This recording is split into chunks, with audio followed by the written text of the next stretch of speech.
Au cœur du golfe de Guinée, une terre riche, de la chaleur, des pluies, du soleil, un sol fertile. Ce pays, c'est la Côte d'Ivoire. Premier producteur mondial de cacao. Premier producteur mondial de noix de cola. Premier exportateur mondial de noix de cajou. Premier producteur africain de latex. Premier producteur africain de bananes. Premier producteur africain de thon. Deuxième producteur africain d'huile de palme. Troisième producteur africain de coton. Troisième producteur africain de café.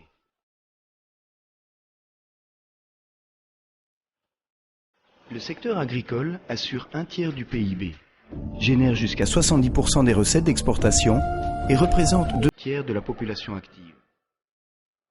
Aujourd'hui comme hier, le succès de ce pays repose sur l'agriculture.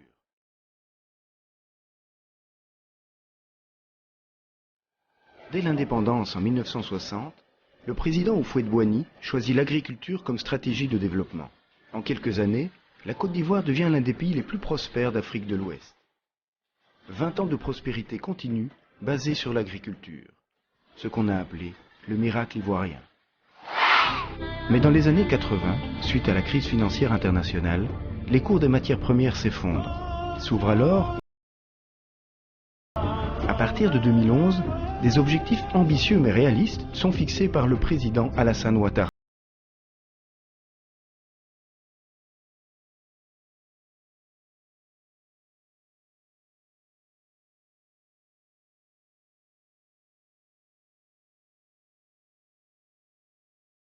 En 2016, plus de 2000 milliards de francs CFA, soit 4 milliards de dollars, iront au Programme national d'investissement agricole, PNIA. Ce programme bénéficie du soutien financier des pays du G8 et des partenaires techniques et financiers. Le principal objectif du PNIA, c'est le retour de l'investissement dans le secteur agricole de façon durable. C'est pour cela qu'il doit être porté essentiellement par le secteur privé, à hauteur de moins 60%.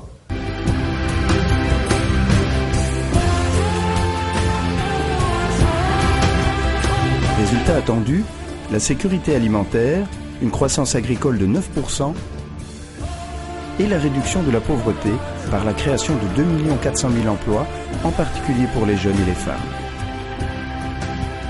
Le programme s'articule autour de 4 objectifs stratégiques: la sécurité et la souveraineté alimentaire, la gestion durable des cultures de rente et d'exportation, l'engagement du secteur privé et enfin la gouvernance agricole.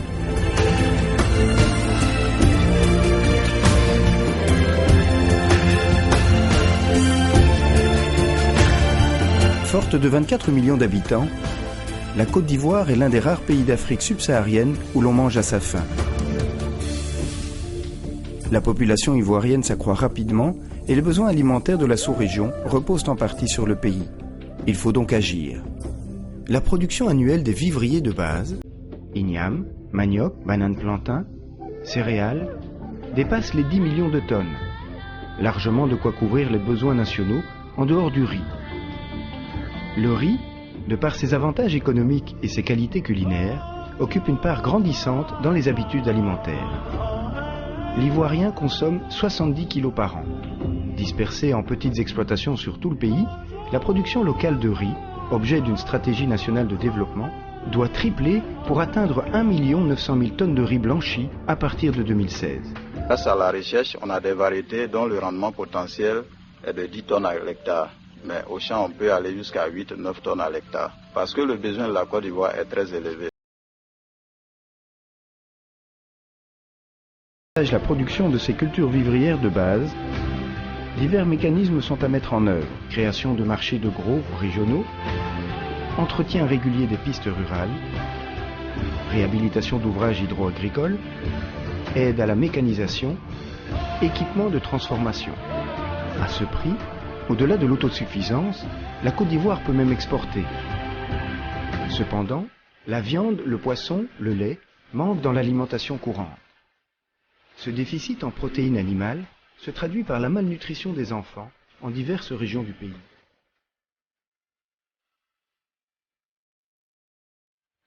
Pour des raisons climatiques, les bovins, les ovins et les caprins prospèrent dans le nord et le centre. Les élevages de volailles et porcs se multiplient dans le sud. Encore limitée à 15%, la production laitière se développe avec l'élévation du niveau de vie dans les villes. La Côte d'Ivoire est premier producteur africain de thon.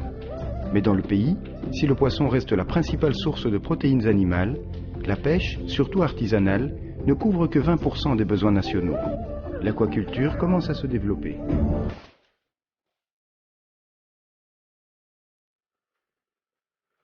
Le binôme café-cacao reste encore le plus emblématique de l'agriculture ivoirienne. La Côte d'Ivoire, qui fournit 40% de la production mondiale de cacao, vise 2 millions de tonnes avant 2020, dont 50% transformées sur place. Pour cela, il faut régénérer les plantations, soigner la qualité des fèves, assurer un contrôle phytosanitaire plus efficace et mieux maîtriser la commercialisation. Enfin, les exploitants devront accepter de s'adapter aux certifications mondialement exigées et lutter contre le travail des enfants dans les plantations.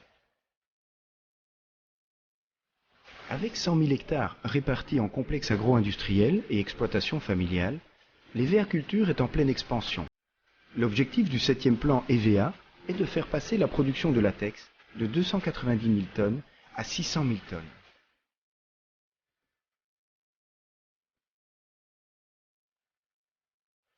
Des recherches agronomiques très poussées, un climat favorable et une demande exponentielle en huile alimentaire ont boosté l'expansion du palmier à huile. Il couvre aujourd'hui 200 000 hectares, dont 40 000 en ensemble agro-industriel. Les planteurs villageois assurent 70% de la production. Le 3e plan palmier vise à faire passer la production de 1 750 000 tonnes d'origine de palme à 3 350 000 tonnes à partir de la 10e année de mise en œuvre du plan.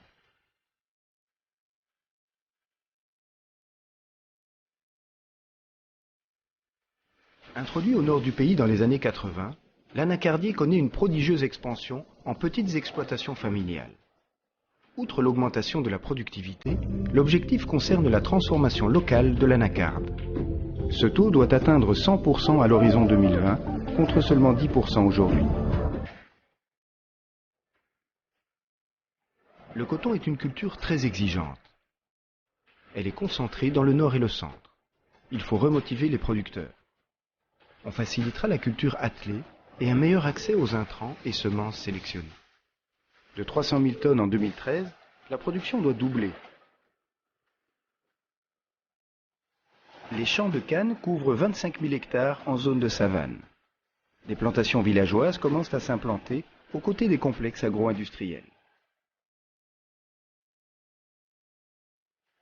La banane et l'ananas prospèrent dans le sud. La mangue se développe au nord. Les fruits frais de Côte d'Ivoire sont très présents sur les marchés européens. La chaîne logistique se renforce pour une compétitivité accrue des fruits ivoiriens sur ces marchés.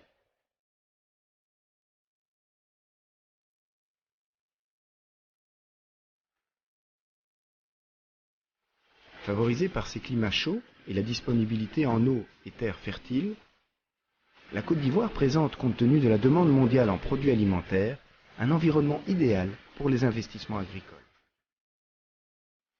L'État s'attelle donc à assurer un climat d'affaires attractif pour attirer et retenir les investisseurs privés.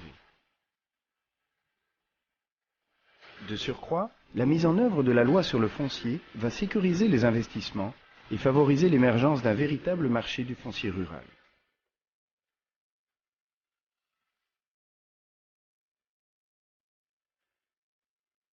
La recherche agronomique, l'encadrement technique des planteurs et la formation des jeunes agriculteurs sont des points forts de l'agriculture ivoirienne. La recherche agronomique est très développée en Côte d'Ivoire, et ce, depuis plus de 80 ans. 150 spécialistes de haut niveau y travaillent. Les stations de recherche et de production sont implantées dans les principales zones pédoclimatiques sur tout le territoire national. Certaines variétés tropicales, parmi les plus productives du monde, sont issues de la recherche agronomique ivoirienne, notamment dans les domaines de palmier à huile, cacao, EVA ou encore igname, manioc et riz. L'agriculture ivoirienne est un monde en marche. À l'intérieur des filières, des réformes sont entreprises en différents domaines, avec pour objectifs principaux la compétitivité et l'amélioration du revenu des producteurs. Ainsi, pour le café, le cacao et l'anacarde, 60% des revenus vont aux planteurs. Ceux-ci sont de mieux en mieux organisés. On dénombre 3500 coopératives, 120 unions de coopératives et 4 fédérations, majoritairement dans le secteur café-cacao, mais aussi pour le coton, l'anacarde, le palmier à huile et l'EVA.